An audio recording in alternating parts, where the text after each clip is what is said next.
let's see. 1 out of point, 4 out of point, 5 out of point, 3 out of point. We can have 2 out of point. Okay. I need to talk about these math workshops, and then we got to talk about what I need from you today, because it's different than usual. I mean, I still need you to get your textbook stuff done, but we're going to grade it in a different way than usual. Normally what happens is you do your work, you leave, and then I have to take the time to walk over there to the bookshelf, flip to the right page in every book, and make sure you got it done. And why did I create that so much more time for myself? I'm not doing that. So today we're going to do it differently. Today, when Emily is officially done with 3.1.2, I need her to bring it to me and show me. And as soon as everybody in your group has showed me they finished 3.1.2, I'll let you go to a 5. Let me say that again. Yes. As soon as everyone in your group shows me they are finished with 3.1.2, I'll let you go to a 5. Now that kind of stinks because you realize there's work required to be through with 3.1.2 because I'm still going to post the answers. So if Mallory were to walk up to me and all she has on 17 is 28, well, I told you that. So I'm going to need some answers, some work to go with this. But besides that, yeah, that's what I need. My goal, because most of us were majority of the way through 3.1.2 anyway, is to finish 3.1.2 and 3.1.3 today, which is not that hard because if you go ahead and look at 3.1.3, go ahead and look at it. It's the next page after that. How many questions does 3.1.3 have? 3. Ooh. 4, 5. No, wait, hold on. 2. It has 2 questions. Surely to goodness we can handle 2 extra questions today without dying. So, now, it would be really smart of your group because, I don't know about y'all, but I'm really tired of talking about ice cream combinations. It would be really smart of y'all to go ahead and start 3.1.4 if you could. But what I need to see today before Mallory leaves the room is she's done 3.1.2 and she's done 3.1.3. So I can give her points and we can put this into her progress report and she can still have that pretty grade she was wanting. Okay. Now notice the answers to 3.1.3 and 3.1.4 are on the board. So again, Mallory's going to come up to me and she's going to have 6 on number 1 and she's going to have no work to show and I'm going to be mad. First of all, I'm telling you the answer's 9. And second of all, you got to have some work to show. Let's go to the math workshop, and then I'll tell you why people are stuck on 3.1.3 and my suggestion to fix it based off last period's debate. Okay, I lied to Emily. She wanted to go back and do old bell ringers. I'm still just not in the mood yet. Let's just persevere through these. I need to simplify this radical. You need one of these, ma'am. I need to simplify this radical. It is the square root of 54, p to the 8. What times what is 54? One of those numbers needs to be a perfect square. 9 times 4. 9 times what? Wait. 9 times 6. Okay, so I heard it from Brittany. We'll give her the point for it. We'll say it's 9 times 6. What is the square root of 9? 30. She said it first, so 2 gets the point. So it ends up being 3 square root of 6, but I've still got to deal with that p to the 8. It didn't go away. So how many p's get to come out? P to the what power? 4.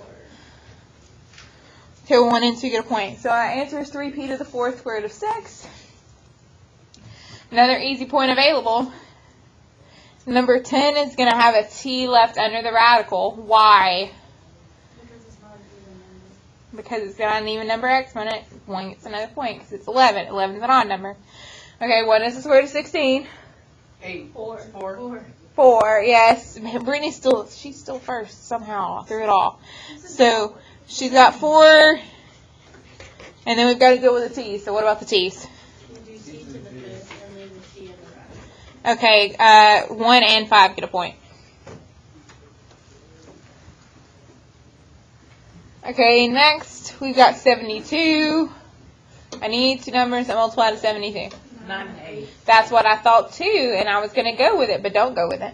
There's a bigger perfect square, which is 36 times 2. I realize that is a perfect square, but there's a bigger one, 36 and 2. So 36 times 2 is 72. So I have 6 and a square root of 2. Now to deal with the J's and the K's. So tell me about the J's and the K's. They got a J and a K to the 7. And what else? You leave a K inside because it was to the 15. Yes. So, and if you're thinking it through, so J squared, so 2 divided by 2 is 1. That's why only one J got to come out of the house. K to the 15th, well, that's an odd, so I knew one was going to be left. If we back up to 15, 1 minus 1 is 14. 14 divided by 2 is 7, so that's what's K to the 7th. Okay, our last one for the day, because we'll save the other two for tomorrow, because I want to make sure you have time for 313. Okay, is square root of 200, w to the 10th, x to the 3rd, y to the 4th. Miss Compton? Yes, ma'am. Could you please have Sarah and Kelly to check out? Yes, ma'am. Thank you. Okay, so 200 is what times what? 10 times, what is it times 2? What? 20 and 10 are not perfect squares. We're going to do 100 times 2 because 100 is perfect square. Perfect, Lauren. Get a point. I know. So it's 10 square root of 2. I knew in your head you knew it, but in actuality it all came out wrong. Okay, tell me about the W's and the X's and the Y's. So besides table 1, because, man, she's got it. Okay, so, W5, Grant gets a point. Now what? Brent got an X and we want X in. And Brittany gets a point, and someone else still with the Y's. I would love to hear from table 4. My gosh, they're being quiet today. Thank you. Table 4, get a point. Okay, so 10 w to the 5th x y squared square root of 2x. Perfect. So if you're new to us, welcome. Discrete has nothing to do with any of this. We're just not wanting to lose our altitude with trig or pre-cal skills because ACT, standardized test, life's still going to happen. We can't let the math go just because we're doing weirdo stuff. So let me catch you up on the weirdo stuff if you've not been here or you've not been breathing where you were in here. We've been working in Chapter 3, which is on the fundamental counting principle, which basically comes down to you can multiply it out. So we had a problem, number 17 from yesterday, and there's a scoop. There were 2 different cone types. It was like sugar and waffle. There were 2 different ice cream flavors, like chocolate and vanilla, and so we did 2 times 2 to get 4. But we had to multiply by 2 a couple more times depending on how many scoops there were. So we did 2 times 2 times 2 because that one was for the cone, that's for the first scoop, that's for the second scoop. Cone, first scoop, second scoop, third scoop. So it just depends on how many scoops. So my suggestion is to break it down by scoops. Now this section is a little difficult, so I'm trying to be nice, so I'm going to put the actual key on the board. Now I get the higher numbers.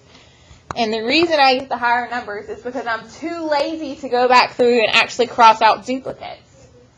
Okay, so this lady that you're reading about, she thinks that vanilla chocolate, chocolate vanilla are 2 different ice cream cones.